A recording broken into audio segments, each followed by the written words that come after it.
primera parte.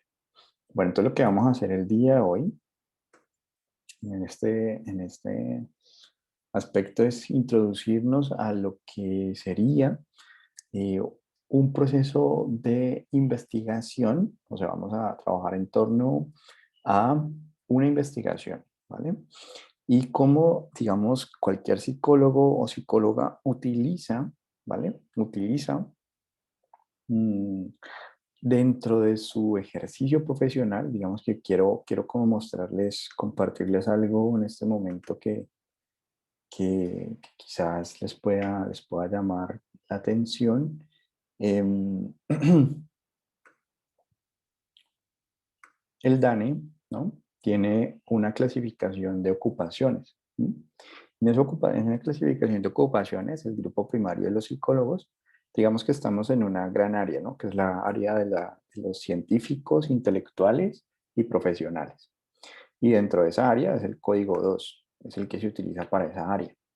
Y dentro de ellos, pues lo que quiero como llamarles la atención es lo que ustedes pueden hacer, ¿vale?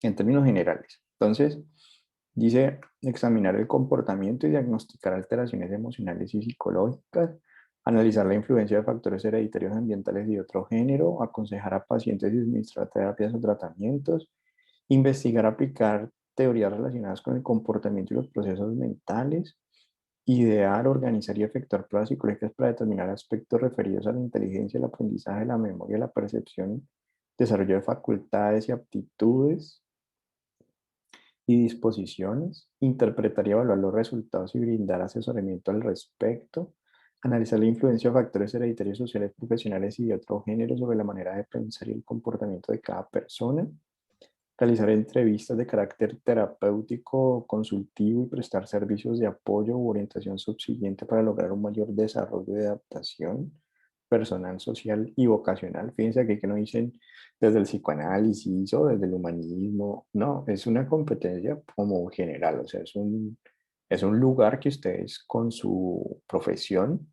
pueden realizar, independientemente de la orientación o el enfoque que hayan elegido. Plantear hipótesis y diseños psicológicos experimentales con base en literatura o estudios de caso. Entonces, el día de hoy nos vamos a concentrar en esta que está aquí. ¿M? Bueno, pero ahorita seguimos. Entonces, mantener los contactos necesarios con familiares, autoridades, docentes o empleadores. Hacer recomendaciones para resolver o tratar problemas relacionados con el comportamiento y los procesos mentales. Esa que está aquí también la vamos a trabajar hoy. Estudiar los factores psicológicos en el diagnóstico, tratamiento y prevención de enfermedad mental y trastorno emocional o de la personalidad. Consultar con profesionales de ramas conexas o ramas afines. Aplicar pruebas diagnósticas como elemento de adaptación al medio educativo, laboral o afectivo, entre otros. Preparar ponencias e informes de carácter académico científico. También es otra de las que vamos a abordar hoy. Y desempeñar tareas afines, ¿no? Entonces, ocupaciones que se incluyen: está el psicólogo clínico, el educativo, el organizacional, afines, consejero educativo, consejero de familia, psiquiatra, ¿no? Entonces, ¿por qué les presento esto como finalizando el curso? Porque a veces uno queda con la inquietud, ¿no? Vi un curso de historia de la psicología que me, que me introduce, digamos, a algunos elementos más de la práctica profesional. O sea, es como una introducción a lo que voy a encontrarme en el proceso eh, profesional como psicólogo. Y entonces en ese sentido, pues, digamos que lo que quisiera como cerrar el día de hoy es trabajando sobre una problemática como muy común. Prácticamente es una de las problemáticas eh, que vamos a encontrar con mayor detalle. Disculpen un momentito. Entonces acabamos de contestar uno de los primeros como puntos que tocábamos aquí en la ocupación, digamos, del psicólogo, pues tiene que ver entonces con la evaluación de problemáticas psicológicas. Es decir, ¿cómo hacemos eso? Pues normalmente utilizamos una entrevista y lo complementamos con una aplicación de un instrumento. ¿Eso qué significa? Que si nosotros vamos a utilizar, por ejemplo, herramientas para, eh, suponemos, por ejemplo, que, en el caso que estábamos abordando hay desórdenes alimentarios, entonces, como hay desórdenes alimentarios, entonces lo que vamos a hacer es poder coger y mm, aplicar un instrumento relacionado con esa presencia de desórdenes alimentarios. Es decir, cada categoría diagnóstica, por decirlo así, tiene como su instrumento diseñado. Normalmente tiene como su instrumento diseñado para evaluar si existe o no existe la presencia de una problemática psicológica. Entonces, digamos que dentro de esta estructura que tratamos de revisar un poco sobre la evaluación, pues es examinar el comportamiento y diagnosticar alteraciones emocionales y psicológicas, que es este primero que tenemos aquí, pues digamos que no es tan sencillo como quiero hacerlo ver, pero me parece importante que como punto de partida entendamos que el psicólogo utiliza la observación y la entrevista como técnicas de aproximación a esa examinación del comportamiento y problemas de emocionales o psicológicos. Y como sabemos que necesitamos en el proceso de examinación tener varias fuentes de comprobación de datos. Lo voy a poner en un ejemplo. Si nosotros vamos a afirmar algo sobre alguien, significa entonces que vamos a creerle con mayor fuerza si encontramos que se repite en el tiempo una misma afirmación sobre alguien. Si yo la encuentro, si por ejemplo me dicen que es una buena persona, por poner un ejemplo, y es una buena persona y cada vez que pregunto por ella me dicen que es una buena persona, entonces digamos que tenemos tres fuentes diferentes de información, tres personas distintas me dicen a mí que es una buena persona. Entonces la probabilidad de que yo crea que es una buena persona aumenta. Pero si solo tengo una persona que me dice que es buena persona y otra persona que me dice que no es buena persona, quizás yo tenga ciertas inquietudes al respecto. Pues bien, cuando entrevistamos y observamos, la observación nos dice algo. Esa sería como una persona, un discurso. Nos da cuenta de lo que podemos notar a través de la observación.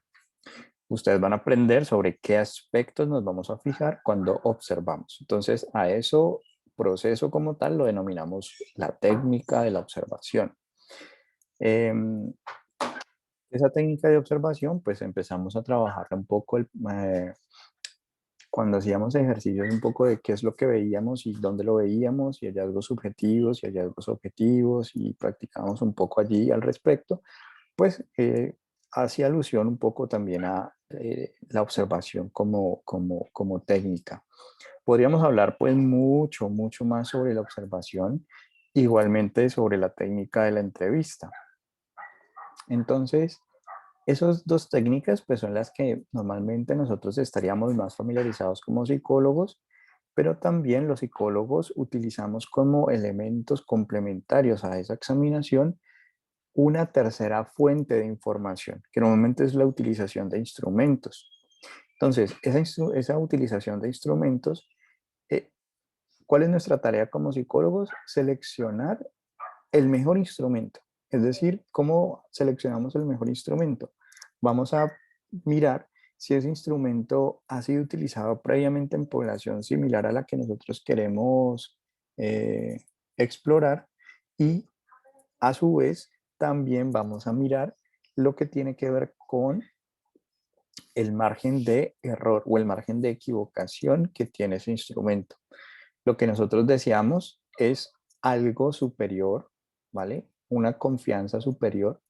Vamos a poner de que uno es lo más confiable. ¿Sí? Entre más cercanos a uno estemos, mejor. Entonces, cuando ustedes empiezan a revisar y dicen, bueno, les dicen, este tiene un índice de 0.8, ah, súper. Es decir, se considera que por encima de 8 es bueno, por encima de 9, excelente. Entonces, normalmente buscamos siempre estudios o instrumentos que dentro de sus estimaciones contemplen un margen de error menor. Entonces, si yo digo que mi indicador es del 95%, significa que estoy tolerando un 5% de margen de error y así sucesivamente. Entonces, entre más alto, pues mejor. Eso por un lado. Y por el otro, que la categoría que estamos explorando, entonces supongamos, estamos explorando desórdenes alimentarios, yo no voy a utilizar un instrumento que explore depresión, porque no tiene relación. Por muy buen coeficiente que tenga, el instrumento de depresión mide depresión. O sea, es bueno para estimar si hay o no hay depresión en una persona, pero no si hay o no hay desórdenes alimentarios. Entonces eso nos lleva a los cuestionarios que se utilizaron. Entonces tenemos, si ustedes ahí contestaron, dos instrumentos que se utilizan mucho en la práctica clínica en desórdenes alimentarios. Y eso nos lleva entonces a, por un lado,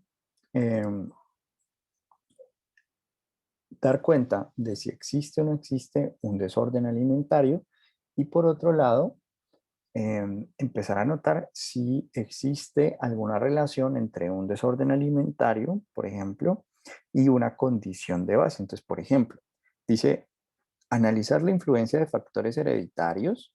Entonces, por ejemplo, decía, bueno, la literatura científica, los artículos, nos dicen que, digamos, ser o tener, por ejemplo, hipertensión o tener obesidad es un factor o una condición que se ha relacionado o a, digamos, la oportunidad, la probabilidad que a mí me dé un desorden alimentario aumenta si yo tengo obesidad, aumenta si yo tengo hipertensión, aumenta si además de eso tengo antecedentes en mi familia de salud mental, cualquiera que sea. Bien, entonces, ¿qué es lo que estamos diciendo? Que empezamos a mirar o a explorar qué puede explicar, porque utilizamos el instrumento para decir, ¿tiene el trastorno o no lo tiene? Junto con la entrevista y la observación. Entonces, con esa información sabemos tiene o no tiene, ¿cierto? Pero además nos interesa saber por qué lo tiene, o sea, cuáles son esos factores que pueden estar influyendo en que se desarrolle el trastorno.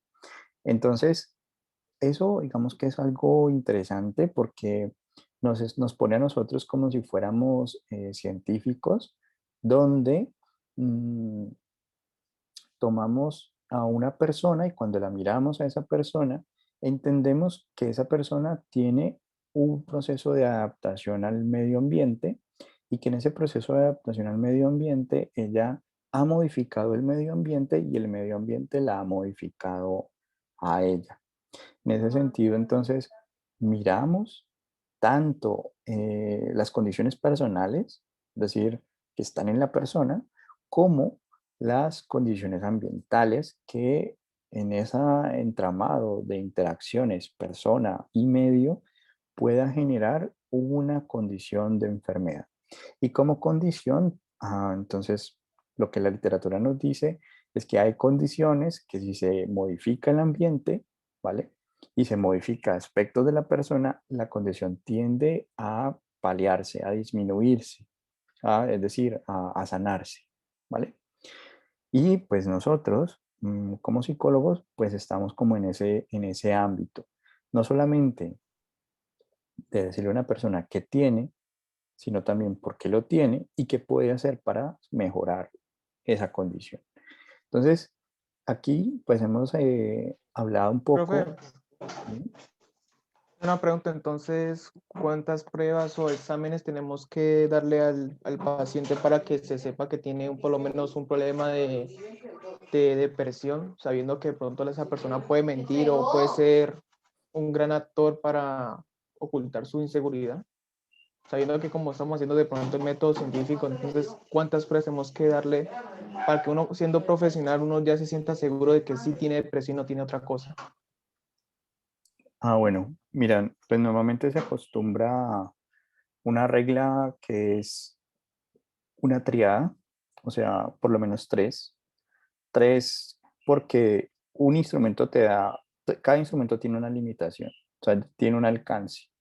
Y eso significa entonces que tú, la idea es que selecciones instrumentos que te permitan complementarse entre sí o mirar la persona y el ambiente desde diferentes aproximaciones o perspectivas. Entonces, por ejemplo, tú puedes utilizar una prueba proyectiva, que las pruebas proyectivas, la ventaja que tienen es que no hay una respuesta correcta o incorrecta. Es decir, tú le pides a una persona, por ejemplo, que dibuje una figura humana. Dibuja una figura, dibuja una persona en esta hoja.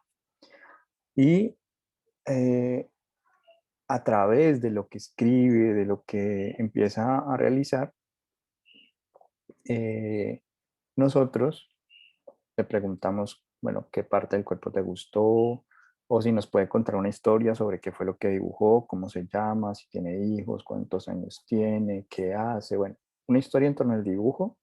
Y utilizamos eso como una forma de evaluar si existe o no existen características o rasgos gráficos que sugieran conflicto, conflicto psicológico.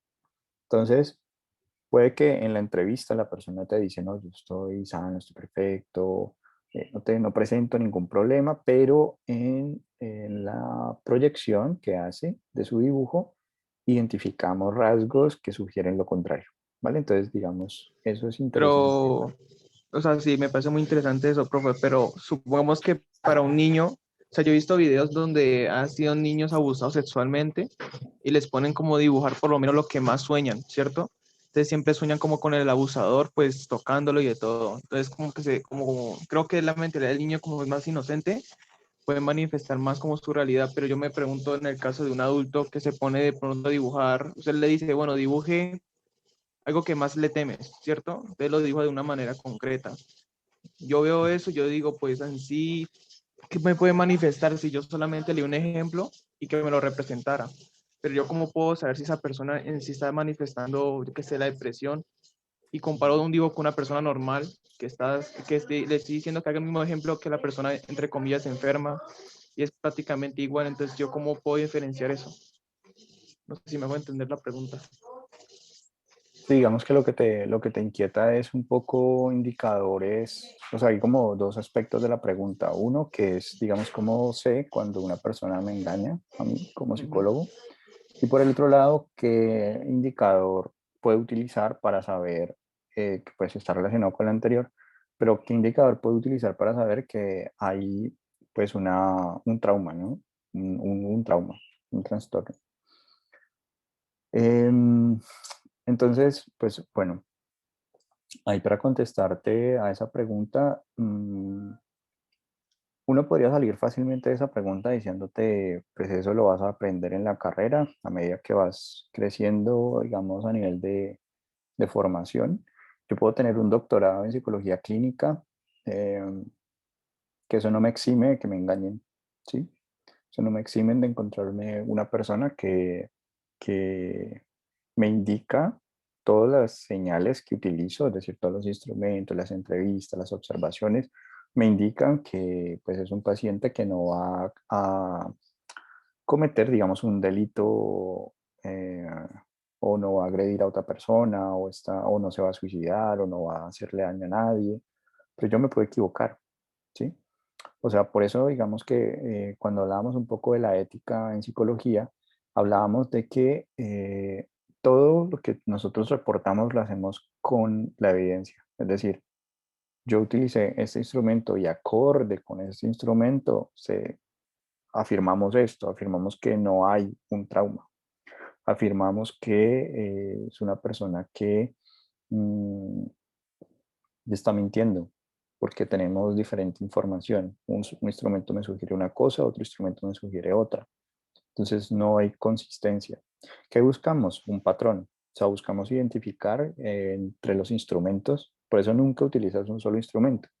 Entonces, tú no puedes solamente con una entrevista, es solamente eh, hacer el proceso de evaluación. Digamos que hay entrevista, observación y, y aplicación, digamos, de instrumentos. Eso, digamos, que facilita de forma, o sea, disminuye el riesgo de error, el margen de error.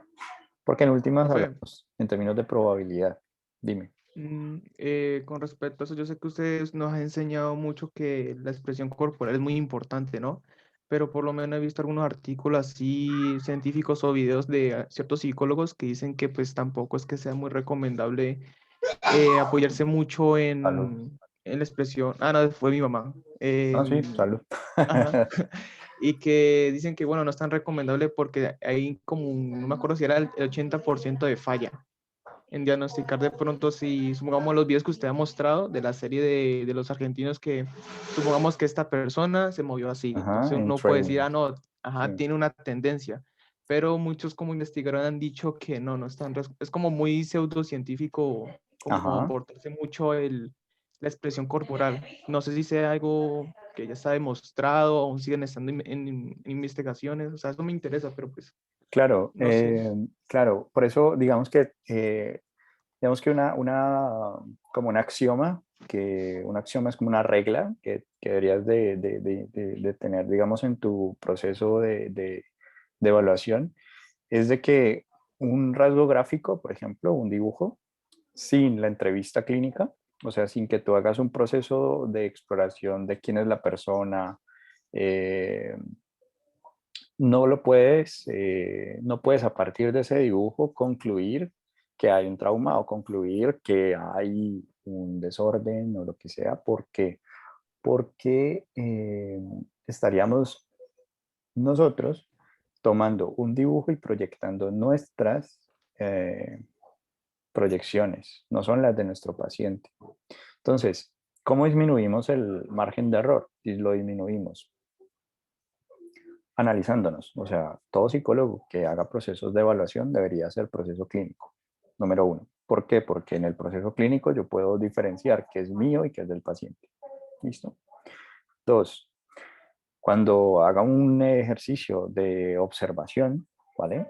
De observación, el cuerpo me sugiere algo, pero eso no necesariamente es verdad. Entonces, estamos de acuerdo.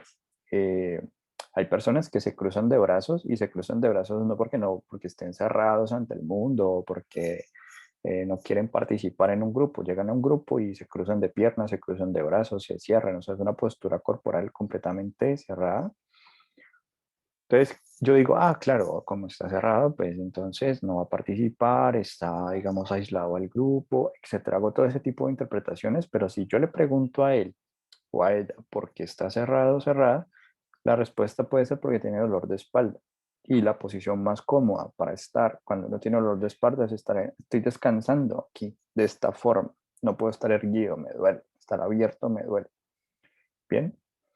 O tengo dolor de barriga, no sé, por ponerte ejemplos. Entonces, con eso lo que te quiero decir es que en punto número dos, como segunda regla, es el hecho de que lo que el paciente dibuja o lo que el paciente hace, si no va acompañado de lo que el paciente dice sobre lo que dibujó o sobre lo que está mostrando, pues sería mi interpretación, pero no necesariamente por ser mi interpretación es válida.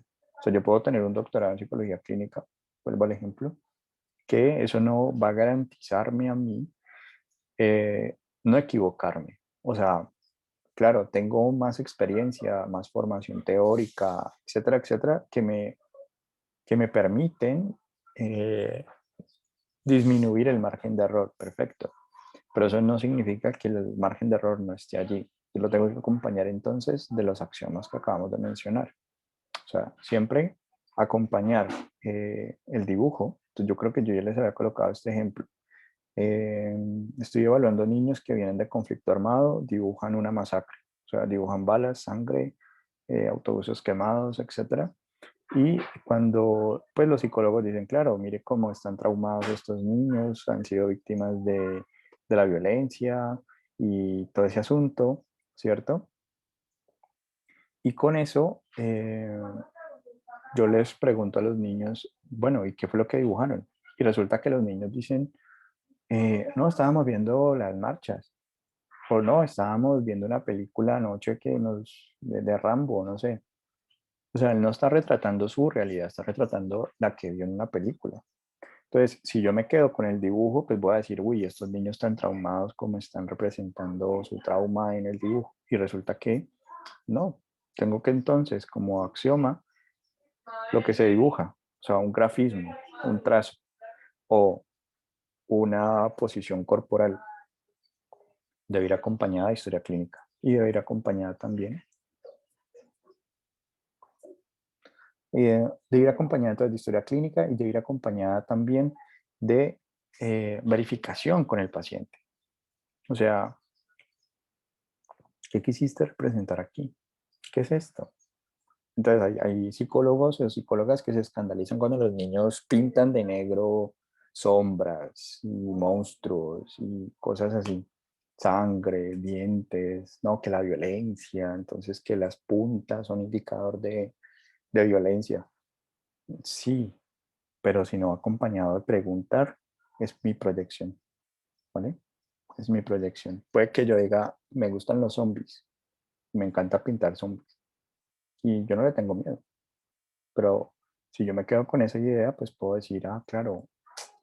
Entonces, por ejemplo, con las preguntas que acaban de hacer todos, pues los dos compañeros, espero que haya quedado como claro que no se nos puede olvidar esos dos axiomas. Si yo voy a hacer proceso de evaluación, eh, por ética, por principio ético, debería de primero analizarme, o sea, primero asistir a psicología. O sea, yo estoy estudiando algo, pues debería de recorrer el camino con un psicólogo y hacer mi proceso, pues en el enfoque en el que yo me sienta cómodo, ¿no?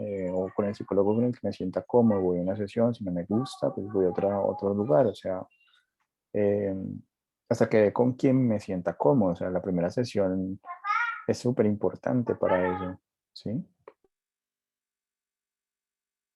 Bueno, amor. Eh, entonces, visto así, eh, vamos hasta ahí bien, verde, rojo, Verde. amarillo. Profe, entonces para Dime. yo anotar eso en el cuaderno, entonces la herramienta más principal sería por parte de las preguntas y la herramienta como secundaria serían, si no estoy mal, el comportamiento corporal de la persona, si se puede decir. Ok, te voy a compartir. Están viendo una pizarra, ¿cierto o no? Sí, Listo. Vamos a hacer en el cuaderno un triángulo, ¿vale? Un triángulo. Y entonces cada punta del triángulo va a ser, digamos, un elemento de la evaluación. La I va a ser los instrumentos. La S va a ser el sujeto o las características del sujeto. Y la A va a ser el ambiente, ¿vale?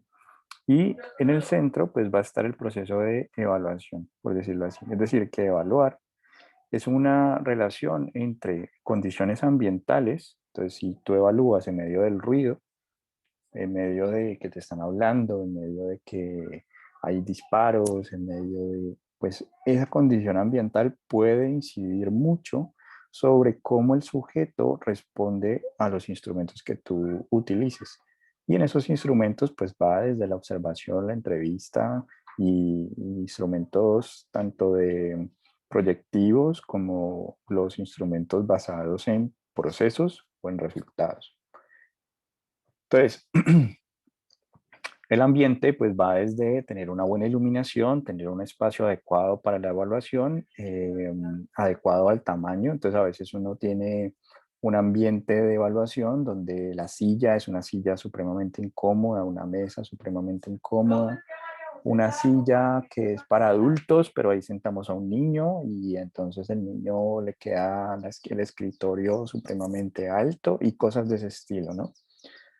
Sillas rugosas o mesas rugosas, bueno, lápices dañados, o sea, el ambiente va a los materiales del proceso de evaluación. Entonces yo tengo que cuidar esos materiales. Si el instrumento que voy a utilizar es un instrumento donde me interesa o me dice el manual que no debo de utilizar hojas cuadriculadas, pues yo no debería en el ambiente utilizar hojas cuadriculadas. Bien, y cosas así. O sea, tengo que cuidar el ambiente para garantizar unas condiciones ideales o óptimas donde el margen de error es mínimo. No quiere decir que no lo haya, es mínimo, porque yo no puedo controlarlo todo. O sea, yo puedo estar en las mejores condiciones y de un momento a otro, puf, se fue la luz. De un momento a otro, no sé, empezó una manifestación, empezaron a vender mazamorra, etcétera. Entonces, no puedo controlarlo todo, pero es importante que nosotros anticiparnos y entonces ahí viene la parte del sujeto. ¿Por qué? Porque si yo, por ejemplo, sé que mi sujeto es un niño que tiene X edad o que es un niño que normalmente desayuna a X hora, pues yo no lo debería de citar a evaluación antes de la hora que él desayuna. O si está en proceso de vacaciones, por ejemplo, está descansando, está durmiendo, trasnochando, está en sus vacaciones, pues yo sé, yo pregunto normalmente a qué horas más o menos él se levanta para calcular el proceso de evaluación. O sea, yo digo, listo, si se levanta normalmente se levanta a las 10 de la mañana, pues entonces lo puedo citar a más o menos a las 11 de la mañana, mediodía, ¿no? Como, porque si lo pongo temprano, 7 de la mañana, o lo pongo sin que llegue a desayunar, o lo pongo, eh, pues, como en una sesión extensa, intensa, digamos, de evaluación, o va a aplicar toda la mañana, lo va a tener en evaluación, pues yo tengo que pensar en que ese sujeto puede estar cansado y que los resultados que obtenga en los instrumentos, pues, van a verse afectados.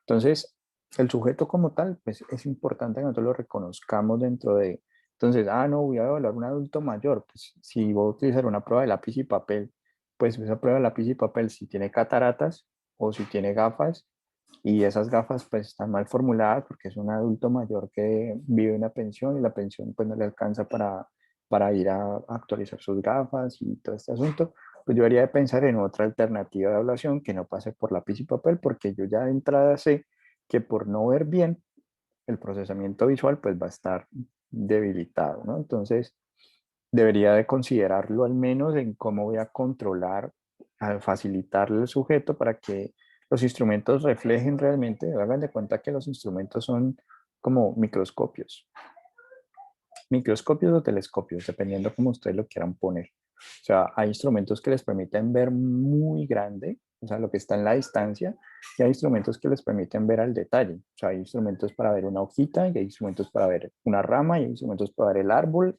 y hay otros para ver el bosque. Entonces ustedes deciden, ¿no?, qué instrumentos van a utilizar. Y volviendo nuevamente al sujeto, si yo sé que mi sujeto me lo están remitiendo porque tiene problemas de atención, pues el ambiente que yo voy a utilizar de evaluación, pues no debería de tener muchos estímulos. O sea, si yo tengo problemas, por ejemplo, si ustedes tienen problemas de atención y en este momento hay mazamorra, no sé, mi hijo está por ahí jugando, el otro también, y así sucesivamente, y esto se vuelve una sobreestimulación, pues ¿qué va a pasar con mi voz? Que se va a ir perdiendo, va a ir quedando como en el fondo.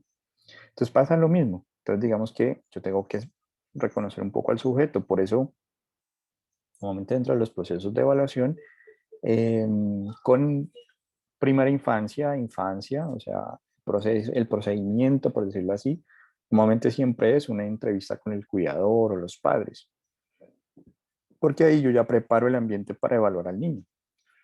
O sea, me doy cuenta, entonces no te preguntan, ¿llevo el niño o no lo llevo? No, no, no, no es necesario que lo traigas. Primeras sesiones con los papás, con el cuidador. Y precisamente es para eso, como para identificar qué ajustes tenemos que hacer nosotros al ambiente para el proceso de evaluación a ese niño, ¿vale?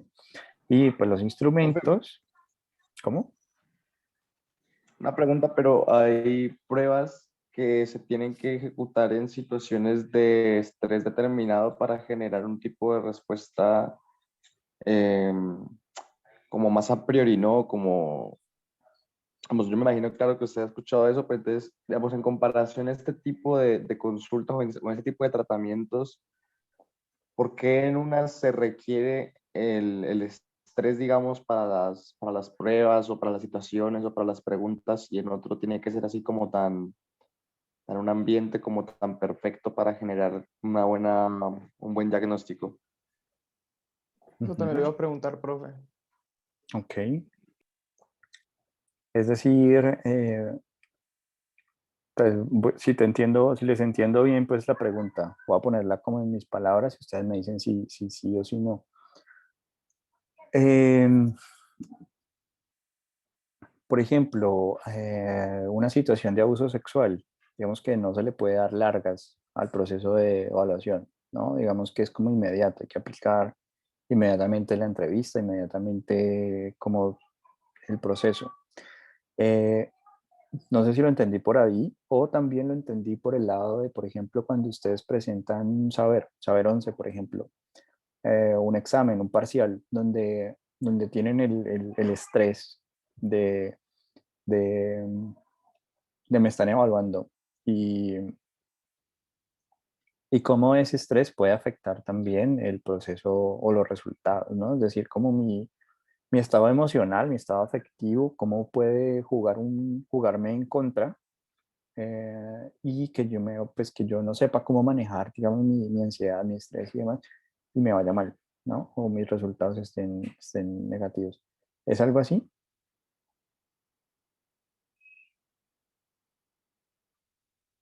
O, Sí, o sea, un poco más, o sea, yo lo que quiero decir concretamente es que si ciertas respuestas o ciertos modos de terapia requieren un nivel de estrés diferente en el ambiente para generar una respuesta deseada, o el análisis específico pues que requerimos para medir ciertos comportamientos. ok, ok. Ya entendí. Ok. Sí, sí, Es puesto decir, pues en un poquito más de tecnicismo, sería un poquito más así definido. ya. Es decir que, pues yo me imagino que esa pregunta viene un poco por las series que vemos, donde a veces se hacen como unos montajes, ¿no? Para hacer que confiese, digamos, la persona, eh, unas actitudes que se toman para hacer que la persona hable. eh, y pues ese proceso como tal es un proceso que ustedes o sea, cada enfoque tiene como su propia manera de abordar, digamos, el proceso de evaluación, ¿sí? Es decir, cuando hablamos de psicología clínica, o sea, la psicología clínica se ocupa de la patología, ¿sí? Esa patología como tal es como el objeto de estudio, pero entonces no la patología médica, sino que pues viene, digamos, o nace, digamos, el interés por el método clínico de la medicina, es decir, de coger una patología y mirar qué la causa, ¿no? ¿Cuál es su etiología? ¿Cuál es su causa? Ese método clínico, pues nosotros lo heredamos de la medicina y ese mismo método clínico ya lo utilizamos es para la psicopatología. Entonces nuestro objeto, digamos, de estudio en la psicología clínica como tal es la psicopatología. Ahora, esa psicopatología, eh, como decíamos, es estudiada bajo una óptica o bajo una metodología. La metodología, ¿cómo se llama? Método clínico. Entonces, el método clínico se caracteriza por la evaluación, que es esto que estamos hablando acá, la intervención y la investigación. Digamos que para que haya un método clínico deberían haber esas tres características. Una, la evaluación, otra, la investigación y otra, la intervención. En ese sentido, entonces, el psicoanálisis tiene su propio método clínico, es decir, tiene su propia forma de evaluar, tiene su propia forma de investigar y tiene su propia forma de tratar. En ese orden de ideas, el psicoanálisis, digamos que será más o menos directivo, es decir, requiere direccionar al paciente en una vía o en otra, y diríamos entonces al respecto que no, que el psicoanálisis más bien eh, no es tan directivo, ¿vale? Digamos, vamos a dejarlo ahí porque segundo semestre, digamos que vamos a ver un poco más al detalle los enfoques. Pero digamos que la característica es que el psicólogo que evalúa en psicoanálisis, digamos que el estrés no lo va a tener o sea, no va a querer causar estrés para poder generar un tipo de respuesta o algún tipo de direccionamiento. O sea, no no va a manipular tanto, digamos, el ambiente como tal, es menos directivo. Mientras que cuando uno escucha tu propuesta, digamos, tu pregunta, digamos, ese es el modelo conductual, así tal cual. Mejor dicho, yo modifico el ambiente, ¿no? Modifico los estímulos y voy a obtener una respuesta. Es decir, yo puedo generar respuestas. Yo puedo saber qué respuestas voy a obtener siempre y cuando yo pueda manipular los estímulos. Entonces ahí hablamos de Y estímulo-respuesta. eso dentro de la ética profesional, perdón, eso dentro de la ética profesional no está permitido, ¿cierto que no? Actualmente se modula, es decir, no se puede hacer lo que se hacía tiempo atrás, o sea, no podemos hacer. Entonces, si quieren ver un ejemplo de aplicaciones del conductual, podrían buscar en Google el pequeño Albert. Colocan el pequeño Albert y entonces ahí les van a mostrar un experimento donde utilizan el condicionamiento clásico, es decir, que una persona aprenda a temerle a algo que antes no le temía. Entonces, el estudio de las fobias y la forma de tratarla, pues digamos que surge un poco de estos experimentos. Pero pues, como dice el compañero, a nivel ético, eso ya no se permite. O sea, yo ya no puedo hacer experimentos como la cárcel de Stanford, por Profe, ejemplo. ¿Sí? disculpe, es que se me fue el internet que están hablando. O sea, que te contemos un poco hasta dónde Sí. quedaste. Yo me quedé que estaban hablando sobre lo que le estaba respondiendo a Escobar y ya. No sé qué fue lo que pasó. Un resumen Vale, breve. un resumen breve. Pues estábamos diciendo que a nivel de qué tanto el terapeuta o el psicólogo va a ponerse en ese lugar de direccionamiento, va a depender del método clínico que se sigue. Entonces, el psicoanálisis tiene un bajo direccionamiento, o sea, no se acostumbra, digamos, dejar tareas para la casa o tareas o actividades, sino es un ejercicio más de escucha principalmente. Mm, Ahora, estábamos hablando en este momento del conductual, donde tenemos un modelo de estímulo-respuesta y nos dice entonces, muy a lo jesuita, tráeme a un niño y yo te lo convertiré en lo que quieras. O sea, quieres que sea panadero, quieres que sea abogado, pues yo lo puedo ajustar, ¿no? En términos de los estímulos que le voy a proporcionar durante su proceso de crecimiento para que termine eligiendo esa carrera. Entonces el conductismo pues planteaba en esencia que eh, las personas responden o que las conductas, digamos, responden, son respuestas que se dan a partir de ciertos estímulos y entonces yo puedo ocuparme del tipo de estímulo para obtener ciertas respuestas. Si yo doy castigos o recompensas, pues asimismo tendré ciertas respuestas. Ejemplo, les pongo 5 siempre y cuando ustedes hagan ciertas cosas. Pues bien, pues si obtengo esas respuestas, ustedes obtienen un 5. O sea, los modelos educativos, por más que hay constructivismo y, digamos, procesamiento de la información y modelos más de educación activa, pues de que el estudiante construye el conocimiento y todo eso, está muy arraigado sobre la idea del estímulo y de la respuesta, ¿no? O sea, está muy sobre el asunto de 0,5 más, entonces ustedes dicen, profe, ¿cómo subo la nota? ¿Qué puedo hacer? O sea, ¿qué respuesta le tengo que dar, ¿no? ¿Qué tengo que construir para que yo le dé a usted una recompensa y no lo castigue con quitarle puntos o no lo castigue con perder la materia, ¿no? Entonces, eso digamos que se convierte un poco en el proceso de estímulo-respuesta y la asociación que se hace entre un estímulo y una respuesta. Pero en este momento, pues no es el objetivo del curso. En este momento, si quieren, tengo un video en el canal hace poquito, está recién subido, de, del enfoque conductual, como los principios así como como básicos. Pero pueden ver el del pequeño Albert para que vean el experimento y también se fundamenta en la cáncer de Stanford, la película El experimento. Tiene su base también en esto y la naranja mecánica también, o sea, es la protesta que hace Stanley Kubrick a el modelo conductual que era tan dominante en Estados Unidos en los 70s más o menos, o sea, era la antítesis al psicoanálisis. Digamos que el psicoanálisis defendía que nosotros éramos más irracionales de lo que en realidad pretendíamos ser, es decir, que gran parte de nuestra conducta que creíamos racional, en realidad pues surge del inconsciente. Entonces somos más inconscientes que lo que creemos ser. Y entonces el conductismo pues va a decir, no es así. Esto es más un asunto de que no podemos hablar o explicar la conducta desde el deseo, desde el inconsciente, desde estados como mentales, porque eso no existe, o sea, eso no lo puedo estudiar, no lo puedo medir, no puedo Profe, manipularlo, ¿sí?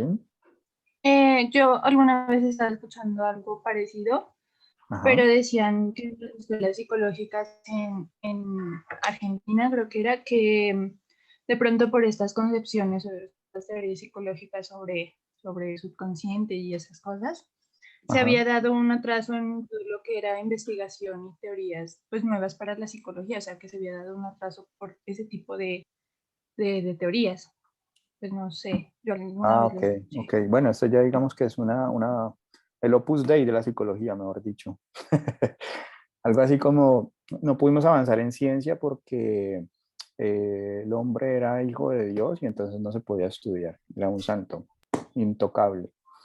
Em, Profe, pero una pregunta con respecto a los experimentos, digamos que no son nada morales. Yo creo que ya con toda la información que se ha hecho de experimentos con los nazis, con los soviéticos, con el grupo japonés que hicieron experimentos muy, digamos, muy fuertes con los chinos, yo creo que con toda esa información ya más o menos uno puede inducir hasta qué límites tiene el aspecto moral del ser humano, ¿no? No creo que hoy en día necesitemos casi nuevos experimentos para ver los límites de una persona.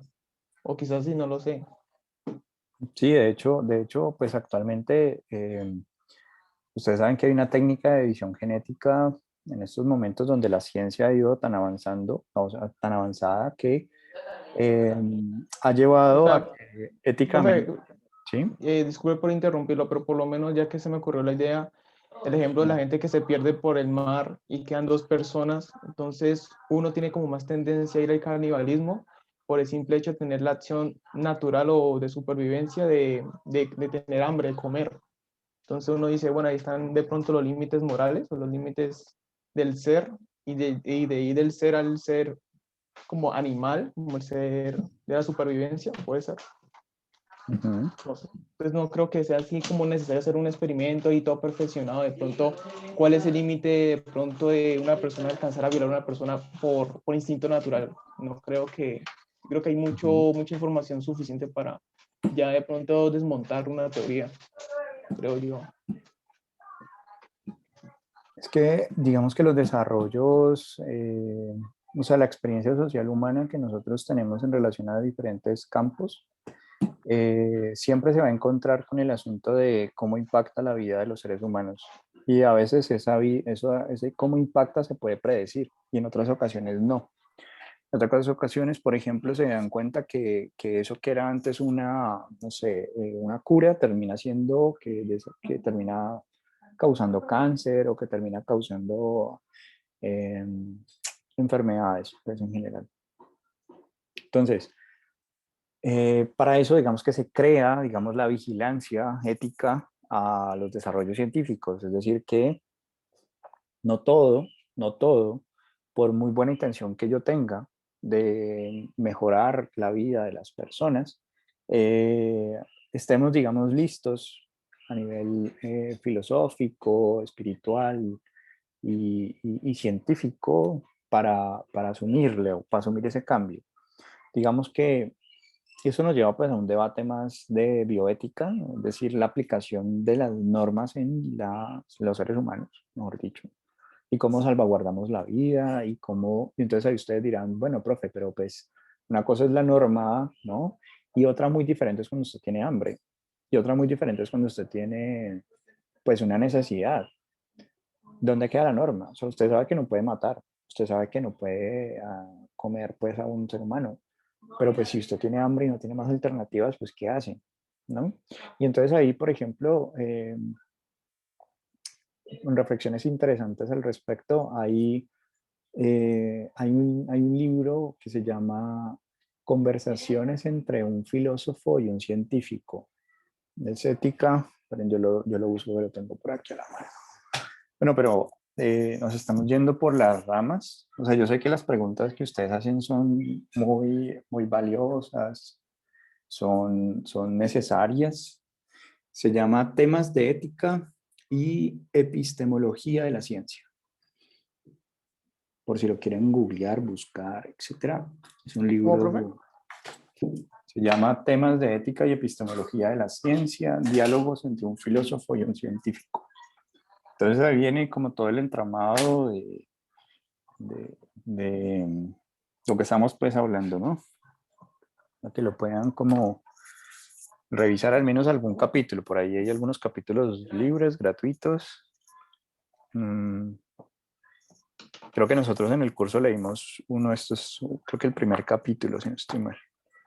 Bueno, el asunto es que tenemos este modelo, ¿vale? Entonces, como ustedes se dan cuenta, el proceso de evaluación es un proceso complejo y ese espíritu que tienen de cuidar al otro, ese espíritu de inquietud, de crítica respecto a lo que hacen, es algo que nunca nos debería abandonar. Es decir, yo vuelvo y creo que soy muy insistente en esto, pero así usted tenga un doctorado en lo que sea, no pierda, digamos, la duda, la inquietud de sospechar, de mantener en esa actitud de sospecha, de paréntesis, de, de qué puedo mejorar, que si estoy haciendo las cosas sin tanto error. Eh, entonces, visto así, pues tenemos este ejercicio listo de evaluación. Ahora, ¿qué vamos a hacer a continuación? Entonces aquí viene como la siguiente parte, digamos, o la siguiente etapa. ¿Qué hacemos cuando nosotros eh, confirmamos? O sea, la parte de los instrumentos es la parte donde decimos, bueno, elegí el instrumento que se corresponde con la hipótesis que tengo. O sea, yo la hipótesis que tengo es que es un desorden alimentario, voy a confirmarlo. La hipótesis que tengo es que es un asunto de autoestima, ok, o es un asunto de ansiedad, o es un asunto de depresión, o lo que sea. Bueno, si es por eso, o creo que es un asunto de dinámica familiar, bueno, voy a explorar la dinámica familiar, voy a utilizar un instrumento que me dice si hay buena o mala funcionalidad. Listo. Y utilizando todos esos recursos, pues entonces lo que vamos haciendo es recolectando pruebas, o sea, recolectando evidencias psicológicas. Entonces, en la entrevista, ¿cuántas evidencias psicológicas tengo? En la observación, ¿cuántas? ¿Qué tan coherentes son las evidencias psicológicas de la observación y la entrevista? Y donde hayan coherencias o consistencias, se hace mucho más fuerte el hallazgo psicológico. Cuando tenemos lo que decíamos, un solo hallazgo, o sea, una sola idea, una sola hipótesis que nos sugiere en una dirección, o sea, si yo creo que es un asunto de desorden alimentario y solo lo sugiero o lo creo por la observación que hago, es que la veo desnutrida, o sea, un indicador, digamos, objetivo, entonces la piel, color del cabello, el peso que tiene, por la estructura que tiene, bueno, etcétera. Y yo creo que es un problema alimentario, o sea, lo observo y creo que es eso, pero resulta que cuando paso el instrumento no resulta ser eso. Entonces ahí me quedo un poco con si es otra la explicación, ¿vale? Pero si es esa la explicación, vamos armando como un conjunto de evidencias que siguen apuntando en esa dirección. Entonces, esto, si bien es un triángulo, piénsenlo como una brújula, ¿no? Es como nosotros lo único singular que tenemos, es decir, lo único que diferencia a una persona de otra, es la forma en la que esa persona sufre, o sea, la forma en la que esa persona se queja. Todos podemos tener depresión, ustedes y yo, ¿vale? Pero no necesariamente todo lo experimentamos de la misma manera. Sufrimos por lo mismo, nos quejamos por lo mismo. En ese sentido, los síntomas, entonces a algunos les duele la cabeza y a otros no. A otros pierden el apetito y a otros no. A otros les da sueño y a otros no. Y así sucesivamente. Pero esas condiciones, esos síntomas, pues son como lo que hace singular a la persona, es lo que hace a esa persona quién es. ¿M?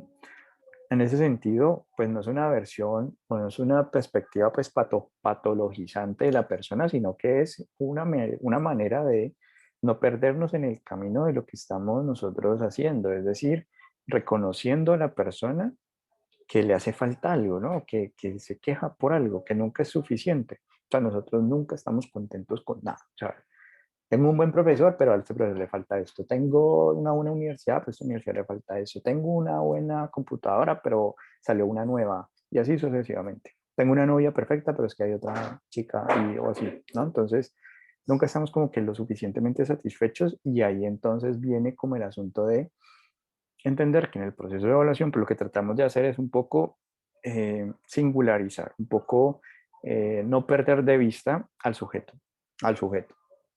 ¿Y cómo no lo perdemos de vista? A través de la aplicación de la entrevista, la observación y los instrumentos de evaluación. Y con esos elementos, entonces, nos empieza a apuntar su sintomatología, sus señales, en una dirección. Entonces, nosotros empezamos a navegar en un territorio desconocido, haciendo uso, llevando como una cobija, ¿no? Entonces, cuando uno va al 18 que hay frío, entonces uno se lleva su cobijita, su saquito, lo que sea. Pues la teoría, pues tiene esa función. Es decir, la literatura científica tiene esa función, tiene la función de cobijarnos. Y entonces vamos a encontrarnos que hay teorías, ¿no? Que nos cobijan completamente. O sea, ustedes llegan y se cobijan y dicen, ah, rico. Pero hay otras teorías que ustedes se cobijan y dicen, uy, me quedó faltando un pie, tengo frío en un pie, o me falta un dedo, o entonces no les alcanza a cobijar como todo y se sienten como insatisfechos. Pues sí, eso también va a pasar. Entonces, a veces para entender un fenómeno, ¿vale? Vamos a necesitar pues varias cobijas, o sea, varias teorías, varios autores de diferentes aproximaciones, que nos ayudan a mirar el fenómeno como un fenómeno como es decir, complejo, un fenómeno que no se puede reducir a una sola explicación. Y en ese sentido, pues es muy interesante el asunto, porque no podemos pensar que los desórdenes de conducta alimentaria, por ejemplo, solo se explican por que hay antecedentes de hipertensión. ¿Qué más hay? ¿Qué más puede haber? ¿Qué otros aspectos pueden estar relacionados? Y sobre todo, entender si ante esa situación, ¿vale? Es decir, ante el yo, ya te digo, Karen, ante esa forma, ¿no? De yo participar en un proceso de evaluación, encuentro que las personas que estoy evaluando eh, ya saben, ¿vale? Ya saben qué es lo que les pasa. Cuando acuden al proceso de evaluación, lo que ellas quieren saber es qué pueden hacer al respecto. Entonces, yo no puedo perder de vista que este proceso de evaluación también es un proceso de intervención, ¿sí? Y aquí quiero hacer como un puente y que es lo que les quede como grabado desde el primer semestre. O sea, evaluar no es que yo evalúe por un lado e intervengo por otro. Yo cuando evalúo también estoy buscando de una vez de qué me puedo aprender para la intervención, o sea, qué cosas me pueden ser útiles que me doy cuenta en el proceso de evaluación de encontrar esa singularidad, eso único en él, que me permite entender a mí por qué él o ella tienen esta situación y de qué de él o ella me puedo aprender, puedo utilizar para ayudarle. ¿Mm? Entonces, eso me ayuda a mí, por ejemplo, a decir, bueno, la forma de dirigirme a él, o sea, la forma de hablarle, debe ser con términos técnicos, porque entiendo que es una persona intelectual, ¿no? Entonces tengo que hablarle técnicamente. O no, esta es una persona que le gusta más coloquialmente, entonces yo me voy a mover a ese lugar para hablar con esa persona porque lo que me interesa es que me entienda. ¿Sí? Bueno, ¿qué significan las letras que tenemos en el triángulo? Significan, la E es el proceso de evaluación y ese proceso de evaluación es una triada de intersecciones que se interrelacionan entre sí. O sea, lo que le pase al sujeto, por ejemplo, afecta la elección de los instrumentos. Si yo tengo un niño, pues no puedo usar instrumentos de adulto y cosas así. Y el ambiente también va a afectar a el sujeto en términos de la luz, en términos de la comodidad, en términos del ruido, etc. Entonces, el ambiente, el sujeto y los instrumentos. Y entre ellos, todo se da como un entramado entre sí. Y eso digamos que ustedes pues lo vivieron, es decir, acaban de pasar por un proceso de evaluación donde se les aplica un instrumento, se les hacen unas preguntas, tratando de acceder un poco a este sujeto. Las condiciones del ambiente pues no se pueden controlar porque ustedes están en sus casas y pues ahí pues algunos pudieron contestar y otros no pudieron contestar completamente, pero en el fondo lo que estábamos tratando de evaluar, entonces, ¿qué es lo que estábamos tratando de evaluar? Si hay trastornos de la conducta alimentaria, ¿vale? O sea, este es nuestro foco. Queremos decir, bueno, en este conjunto de personas, ¿hay o no hay trastornos de la conducta alimentaria? ¿Vale? Entonces, para eso, pues vamos a mirar, vamos a compartir, voy a dejar de compartir pantalla, bueno, al menos la pizarra. Voy a compartirles entonces este asunto. Y entonces esto que vamos a ver aquí a continuación, pues es algo que vamos a utilizar también nosotros. Bueno, algo que tengo aquí abierto que de una vez me parece importante que se vayan familiarizando con él. Les voy a cerrar esto para que lo puedan ver. Es este que tengo aquí. Esta es la taxonomía de Bloom, ¿sí? Entonces la taxonomía de Bloom como tal es una taxonomía que nos ayuda, o más bien a todos, la idea es que nos familiaricemos con ella, porque a ustedes les van a pedir mucho que planteen objetivos, sea objetivos para investigar, o sea objetivos para intervenir. Entonces, los objetivos para investigar, o sea, los objetivos que tienen una finalidad más de conocer algo, pues van a estar aquí, ¿no? Como en el saber conceptos, en definir, en el listar, en el memorizar, en el repetir, en clasificar, describir, discutir, explicar, identificar, reconocer. ¿Sí? Y ya por el lado más elevado, pues ya estamos pensando en términos de intervención, ¿no? Entonces, ¿por qué mostramos esto? Porque la idea es que ustedes puedan familiarizarse con que ustedes van a elegir siempre. Entonces, voy a con mi paciente, por ejemplo. Mi paciente tiene TOC, perdón, trastorno de la conducta alimentaria, ¿cierto? Entonces, TCA. Y ese trastorno de la conducta alimentaria, yo si voy a ponerlo en términos de investigación, es decir, yo quiero conocer algo sobre los trastornos de la conducta alimentaria, podría ser simplemente, por ejemplo, identificar en X persona si existe TCA, ¿no? Bueno, y ahora, en función de eso que acabo de encontrar, nos acaba de decir si tiene. Ok, entonces, ¿qué voy a hacer? Ah, bueno, pues voy a implementar. Ah, no, pues voy a crear, voy a investigar, si bien está acá arriba, pues es algo un poco más de conocimiento, ¿cierto? Entonces, diseñar, por ejemplo, una propuesta de intervención en autoestima, porque creo que por ahí va la cosa, ¿no? O sea, que si trabajo la autoestima, puedo ayudar a mejorar el desorden de conducta alimentaria, ¿vale? Entonces, la taxonomía de Bloom, ¿para qué la utilizamos? Para plantear objetivos, para plantear objetivos. Entonces, váyanse familiarizando con ella y vayan diciendo, bueno, esta es la jerarquía, esto es lo más básico, esto es lo más elevado, lo más complejo, digamos, de hacer. Ahí está en español, no se preocupen, sino que a mí me gusta, digamos, la fuente original. Pero, entonces, ¿qué vamos a hacer a continuación? ¿Qué vamos a hacer a continuación? Nosotros, los desórdenes de la conducta alimentaria, nosotros los vamos a buscar en los descriptores en ciencias de la salud.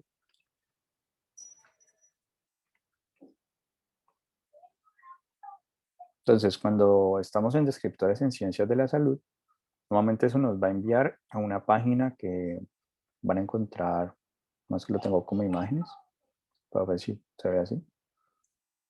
Las descriptores en ciencias de la salud.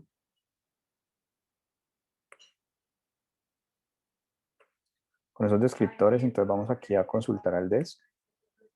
Fíjense que arriba tenemos organización, es decir, ¿qué son los descriptores en ciencias de la salud? Son los términos que las palabras o el lenguaje que vamos a utilizar en la comunidad de ciencias de la salud, ¿vale? Entonces, si yo quiero, por ejemplo, saber cómo se dice en ciencias de la salud X término, pues lo puedo buscar acá. Entonces, nosotros estamos hablando de trastorno de la conducta alimentaria. Vamos a ver si lo encontramos así. Les dice que no.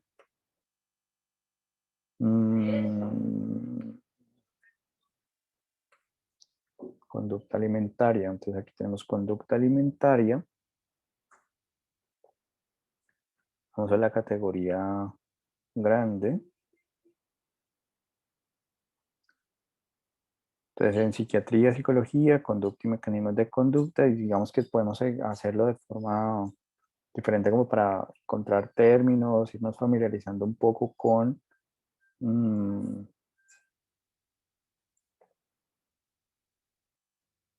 esos como elementos, y cada uno hace parte, digamos, de un territorio, ¿no? De un territorio. Trastornos nutricionales.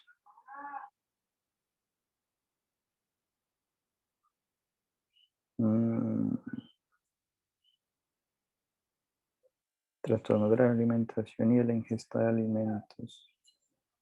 Entonces tenemos la bulimia y la anorexia nerviosa. Este es el descriptor que estamos buscando. Entonces, así es el descriptor. Aquí tenemos una definición, un grupo de trastornos caracterizados por aspectos psicológicos y algunos sinónimos que pueden aparecer. Entonces utilizamos el gran descriptor y iríamos a buscar escribimos bases de datos.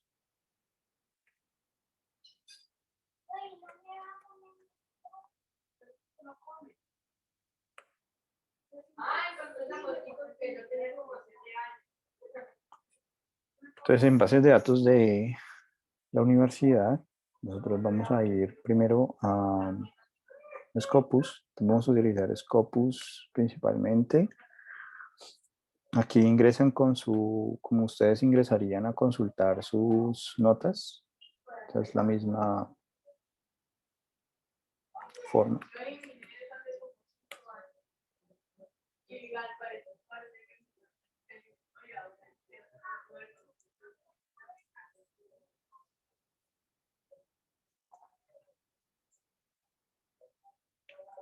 Y entonces lo que vamos a hacer a continuación, aquí tendríamos buscar en el del título, en el abstract y en las palabras claves. Vamos a pegar y vamos a utilizar comillas porque son más de 2 palabras.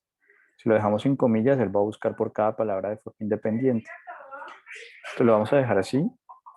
Se pueden loguear aquí para facilitar un poco el proceso de, por ejemplo, guardar una búsqueda, etcétera, y no perder, digamos, que el trabajo que han hecho. Entonces, buscamos así. Vamos a darle a buscar acá.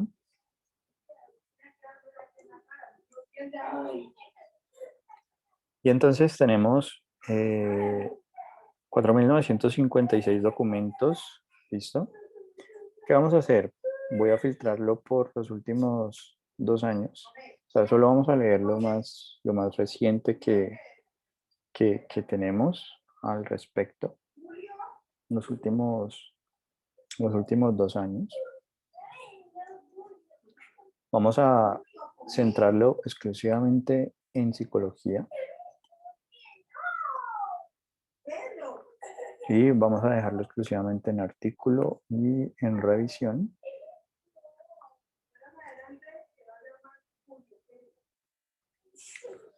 Y vamos a dejar...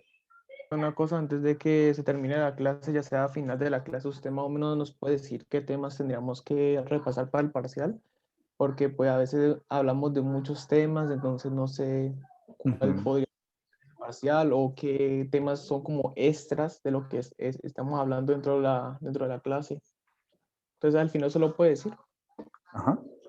Sí, claro, claro. Pero digamos que te anticipo, yo lo que quiero, pues les decía un poco, que quería hacer como una especie de experimento, a ver si hacíamos un ejercicio de escritura, yo les doy unas pautas para hacerlo, eh, y con eso, digamos que tendríamos algo al respecto en vez de hacer, digamos, el parcial sobre los temas previos, ¿sí? Pero quiero ver es cómo nos va un poco con esto. A ver.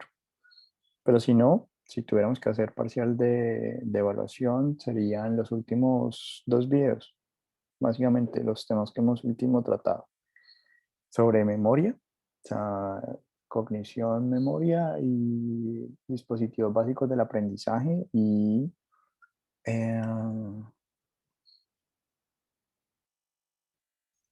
pues este punto que estábamos hablando ahorita de la triada de la evaluación, instrumentos, ambiente y sujeto.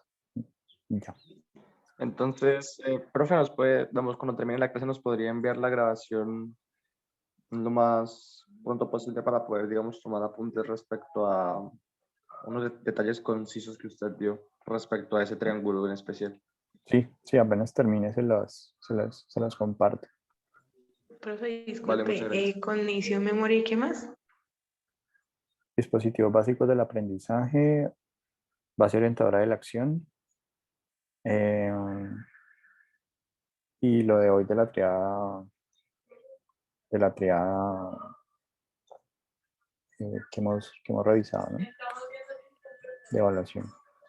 Eso es de la clase pasada y esta, ¿cierto? O de los últimos 3 videos contando con esto. Sí, eso, si no estoy mal, son de los últimos 2 videos, porque creo que el hace 3 fue lo de La la película. película, ajá, de Memento. Bueno, entonces aquí tenemos, este es otro. Entonces, ¿qué vamos a hacer? Yo voy a enviarles ya por el grupo de una vez, voy a mandárselo como Excel.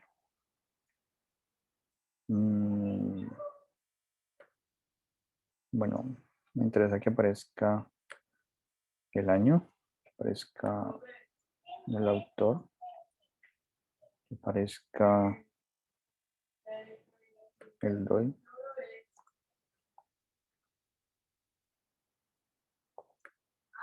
Subtítulo tan.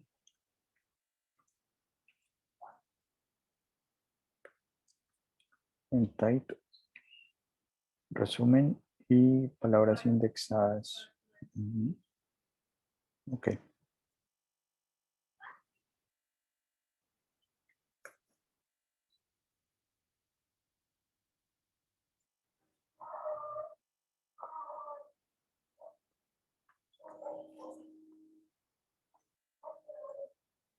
Ok, no tenemos tiempo. Listo, ese es el CBS que ya tenemos aquí. Voy a hacer un análisis de los resultados que acabamos de descargar allí.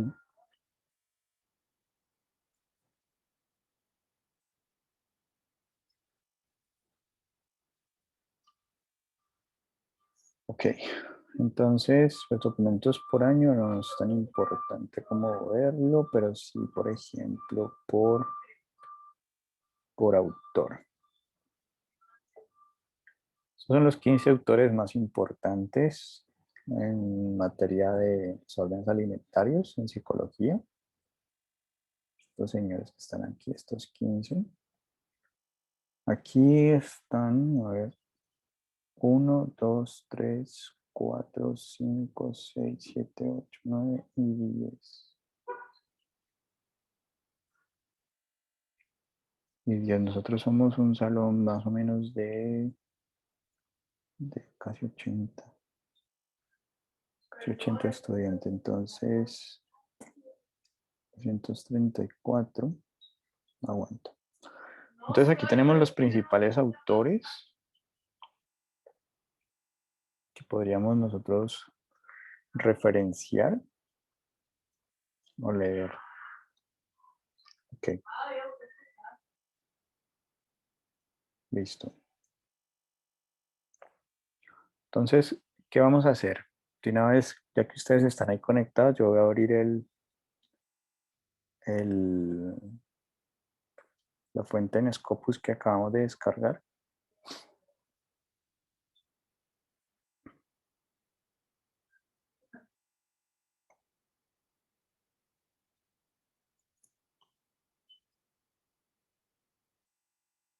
Cuando lo vayan a abrir, si no les abre, por ejemplo, le dan a abrir como y lo abren como Excel. ¿Mm?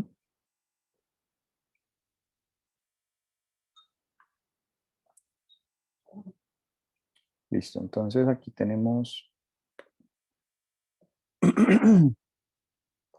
a ver, los autores que mencionamos. Ecological Medicine. Y aquí están los doy. Entonces, ¿qué vamos a hacer, por ejemplo? Entonces, ustedes, ahorita les voy a explicar, pero el paso que seguiríamos a continuación sería copiamos el DOI. Supongamos que sea, yo voy a aprovechar esta que está aquí, page count, y voy a poner nombre estudiante. ¿Listo? Y entonces ese estudiante lo que vamos a hacer es que va a referenciar ese artículo. ¿Sí? Cada uno va a ser uno. Cada uno va a ser uno. Listo. Y en ese cada uno va a ser uno. Vamos a colocarlo para poder leer ese texto. Vamos a utilizar una alternativa, es pues el mismo Scopus que digamos todos tenemos. Pero también vamos a utilizar otra página que a veces nos puede pasar. Es con la página se llama SciHub, que es una plataforma que lo que ayuda es a que nosotros podamos, sin pagar, digamos, es un Robin Hood de la ciencia, sin pagar, acceder a los artículos que normalmente se pagan para poderlos leer. Entonces, pegamos el DOI del artículo que acabamos de copiar del Excel, lo vamos a abrir. Y aquí está entonces el artículo completo, ¿listo? ¿Qué va a pasar? Entonces, ¿qué va a pasar? Entonces, usted no tiene excusa. O sea, usted llega, yo ahorita, en este momento, pues copia el DOI, lo pega en el SciHub, lo lee. Ahorita le explico qué va a hacer con eso, pero por ahora vamos a apuntar aquí entonces los nombres de cada,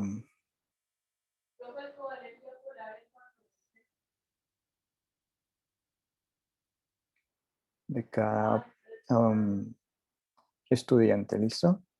Entonces aquí voy a usar un momentico la grabación. Entonces nosotros lo que vamos a hacer es coger y el texto que tenemos a texto completo lo podemos descargar y al descargarlo también lo podemos traducir. Abrimos Google Translate y en Google Translate lo podemos traducir, así ese texto es en PDF, nos sale una traducción allí. ¿Por qué? Porque van a ver, a algunos les tocará textos en español y a otros les tocará textos en inglés. Pero la mayor probabilidad es que le toque todo en inglés. ¿Por qué? Porque la cantidad de español es poca. Entonces, ¿qué vamos a hacer? Nosotros vamos a leer ese texto, por eso solo vamos a leer cada uno. Entonces vamos a leerlo relajadamente, tranquilamente, ¿vale? El título, el resumen, la introducción, la metodología, los resultados, la discusión, ¿vale? Y una vez hecho eso, entonces lo que vamos a hacer es coger y vamos a escribir entonces la idea. Entonces, ¿Qué es una idea? La idea como tal implica una posición suya sobre lo que acaba de leer. ¿Bien? O sea, usted no va a hacer un resumen, usted no va a decir, ellos hicieron esto, o va a copiar y pegar el resumen. ¿Sí? Sino que usted, después de leer, usted dice, yo pienso esto. Así como cuando en clase ustedes dicen, profe, yo pienso que no es adecuado utilizar la observación corporal como único indicador. Pues bien, o sea, una idea, o sea, es una posición que se soporta, que se sostiene en el tiempo, ¿sí? Entonces, así las cosas, tenemos posición suya sobre lo que acaba de leer, ¿listo? Entonces usted ahí va a redactar y para esa redacción, pues vamos a tener en cuenta siempre un aspecto importante y es la brevedad y la precisión en lo que... Profesor, yo no te escucho. ¿No me escuchas? Pero eres ¿todos los demás me escuchan? Sí, profe. Yo Sí, señor. sí.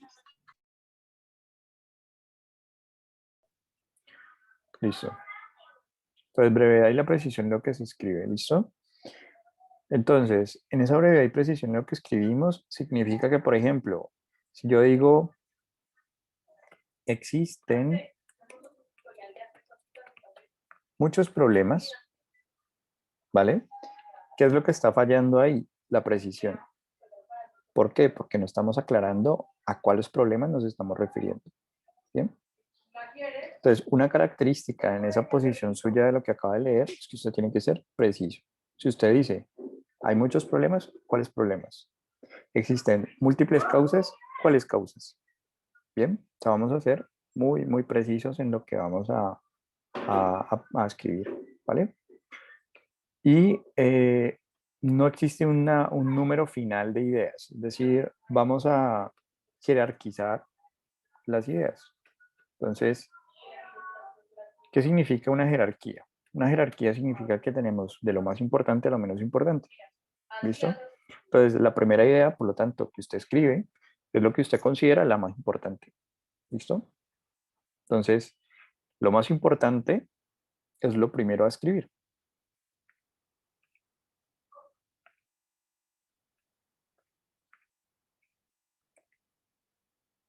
¿Ok?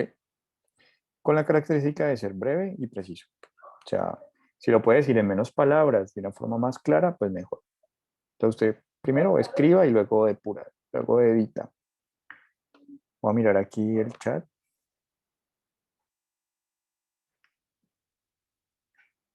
Bueno, sí, sí, compa.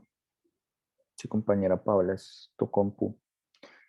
Em, igual en el video yo esperaría, ¿no? Lo subo y pues ustedes vuelven a escribir, pues no van a escuchar. Yo creo que ya lo puedo volver a escuchar ahí. Bueno, entonces, existen, este es un ejemplo, ¿no? Entonces,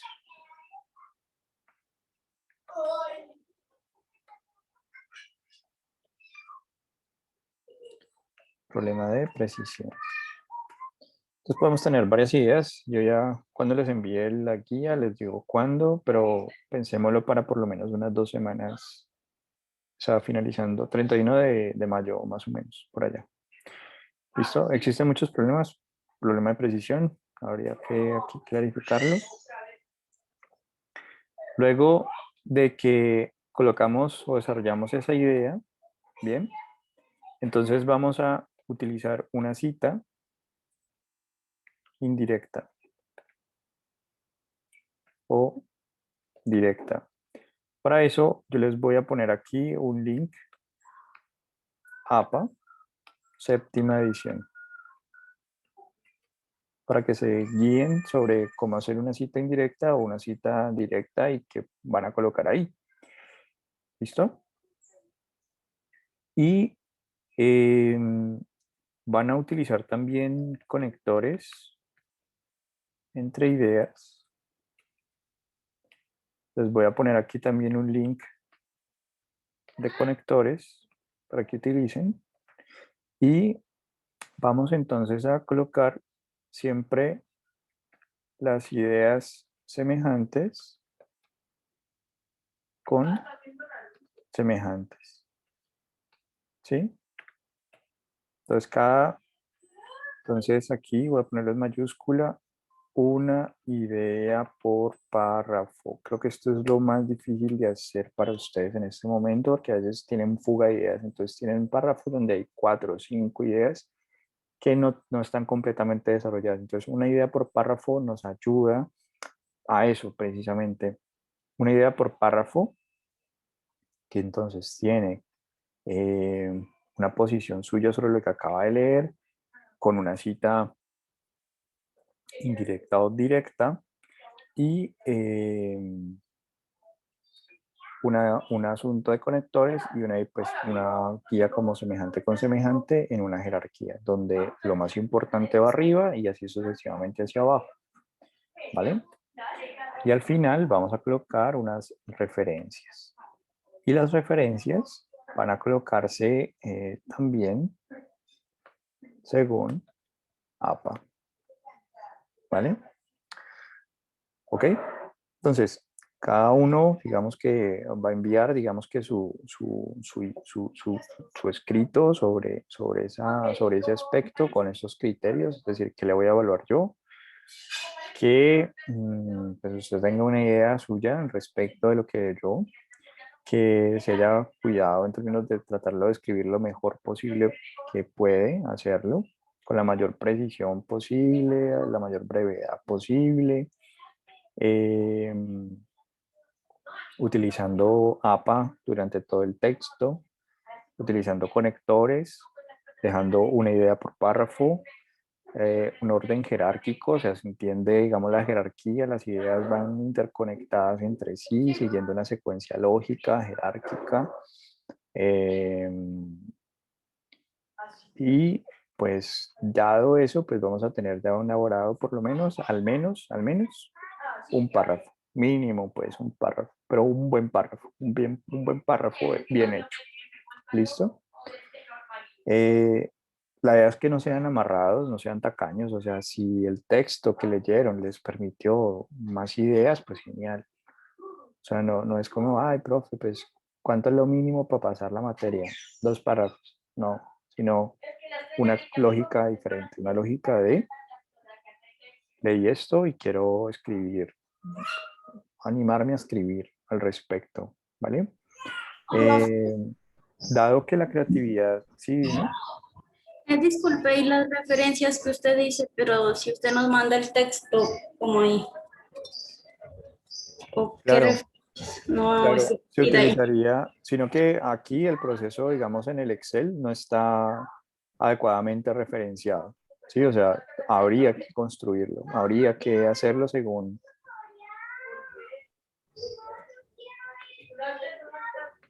¿Sí? Entonces, con esa lógica, ustedes, digamos, con eso que garantizamos, que usted leyó su texto, que lo sabe citar, que lo sabe reconocer, que cuando, por ejemplo, en ese texto refieren a otra persona, a otro autor, entonces usted cita adecuadamente a ese Profe, otro yo no autor. entiendo muy bien cómo hacerlo. ¿Cómo hacer qué cosa? El trabajo que nos estás colocando. Ah, bueno. Eh, Pues hasta ahora, digamos, hemos colocado como unas ideas al respecto del paso a paso. Entonces, llegamos a que te va a llegar un Excel donde va a aparecer tu nombre, vas a copiar el DOI, vas a leer el texto completo del artículo que te haya correspondido y respecto a ese texto vas a empezar a escribir tus ideas. O sea, qué es lo que te da para pensar, cuál es tu posición al respecto. ¿Mm? La posición, Ah, digamos que no vale, es el o tema, sea que cada digamos, uno tiene, por ejemplo, una lectura diferente. sí, cada uno va a tener una lectura diferente. Entonces, por Ah, vale, ejemplo, profe, gracias. no se trata que tú digas, los trastornos de la conducta alimentaria son. Eso es un tema, no es una posición. ¿Qué es una posición? Decir, por ejemplo, que los trastornos de la conducta alimentaria se deben a problemáticas familiares. Entonces tú vas a sostener la posición. Puede que yo no esté de acuerdo contigo en que se debe a la familia, pero tú leíste un texto que te dice que sí, se da a la familia y tú lo vas a defender. Uno Tú- puede mirar otros textos aparte, profe. Sí, pues, pero me gustaría que si vas a mirar otros textos, sean textos que están dentro de la lista de Excel. Ah, vale. ¿Sí? O sea, y digamos que a ti se te asignó uno, pero eso no significa que tú digas, ah, yo quiero leer más. Pues perfecto, o sea, tienes 254 opciones. Entonces tú dices, ah, bueno, voy a mirar este, voy a mirar este otro, voy a mirar este otro. Y terminas haciendo, tengo más, te gustó, pues te re bien, ¿sí? El asunto cuál es, que sí es importante ponerle un límite, es decir, la creatividad surge cuando nosotros la limitamos. O sea, cuando por ejemplo nos dicen con 50 palabras cree un texto, hay uno, uy, ¿cómo así? Listo. Entonces, ¿qué vamos a hacer? Pues vamos a ponerle como un mínimo de párrafos y un máximo de párrafos. Bueno, un máximo de párrafos no tanto. ¿Qué va a pasar? De una vez para que tengan en cuenta la persona que les va a leer, o sea, yo. Porque yo les leo, y una vez les digo. Así que evítense un cero, porque yo soy de los que leo algo que veo que sí copiar y pegar y le pongo cero y ya, ¿vale? Entonces, un cero en un 40% es supremamente grave, además que se inicia un proceso disciplinar, ¿vale? Entonces, por eso use adecuadamente la zapa, lea usted y construya usted una posición. O sea, que nadie le diga cuál es su posición, sino que usted mismo tenga una posición al respecto, como estudiante de psicología, como psicólogo futuro, como ciudadano. Una tesis, ¿no, profe? No, tampoco. Ah, bueno, ¿te refieres Sí. a que la idea es una tesis? Sí, sí, Ujú. sí, o sea, vos pones Una postura de algún tema. exacto, es una postura de algún tema eh, y es una iniciación también pues al texto, ¿no? Al texto de lo que se van a encontrar. O sea, digamos que en la carrera tenemos pocas oportunidades de que nos retroalimenten los textos, ¿no? Entonces, chévere que podamos aprovecharlo para, o sea, no es cantidad de texto, es calidad de texto. O sea, vamos, una persona puede haber escrito 2 buenos párrafos y sacar 5, y una persona puede haber escrito, no sé, 5 páginas y sacar, no sé, 1 o 5, ¿sí? O sea, no es tanto la cantidad, es la calidad. Entonces, eh, sé que es su primera experiencia escritural, o sea, yo no voy a ser súper exigente de una vez, pero sí, digamos que me molesta mucho cuando encuentro copiar y pegar. O sea,